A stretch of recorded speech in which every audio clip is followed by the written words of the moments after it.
सांगलीच्या इस्लामपुरात मुख्य चौकात अण्णाभाऊ साठेंचा पुतळा उभारण्याची घोषणा आमदार जयंत पाटलांनी केली आहे। तर येत्या 40 वर्षात जयंत पाटलांनी ही सद्बुद्धी का सुचली नाही असा आरोप आंबेडकरी समाजाचे नेते डॉक्टर महेश कुमार कांबळेंनी केला।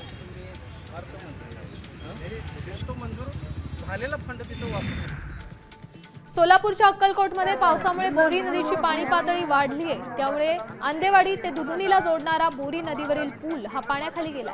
तसंच पाण्यातून जात असताना शेतकरी दुचाकीवरून वाहून गेला।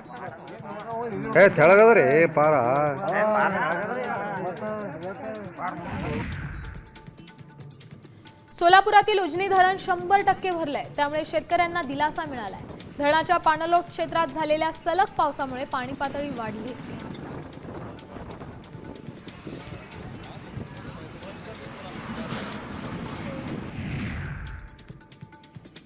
सांगलीत नशेसाठी वापरल्या जाणाऱ्या औषधी इंजेक्शनचा साठा पोलिसांनी जप्त केलाय। सुमारे 2 लाखांचा मुद्देमाल हस्तगत केलाय। दरम्यान 6 जणांना अटक करण्यात आली आहे।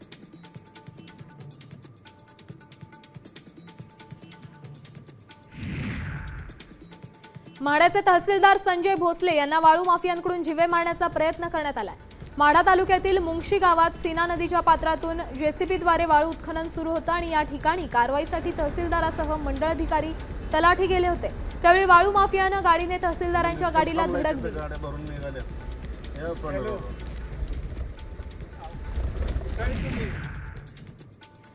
सातारा जिल्हाधिकारी संतोष पाटील यांनी वाई तालुक्यातील अतिदुर्गम जोर गावाला भेट दिली आहे। यावेळी त्यांचं स्वागत आदिवासी बांधवांनी पारंपरिक नृत्याविष्कारात केलं।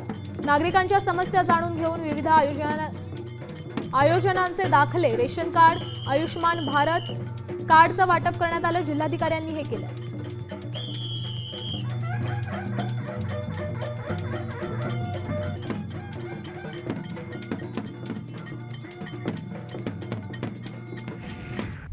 आता isakal.com आहे देशातील नंबर 1 ची मराठी न्यूज वेबसाईट।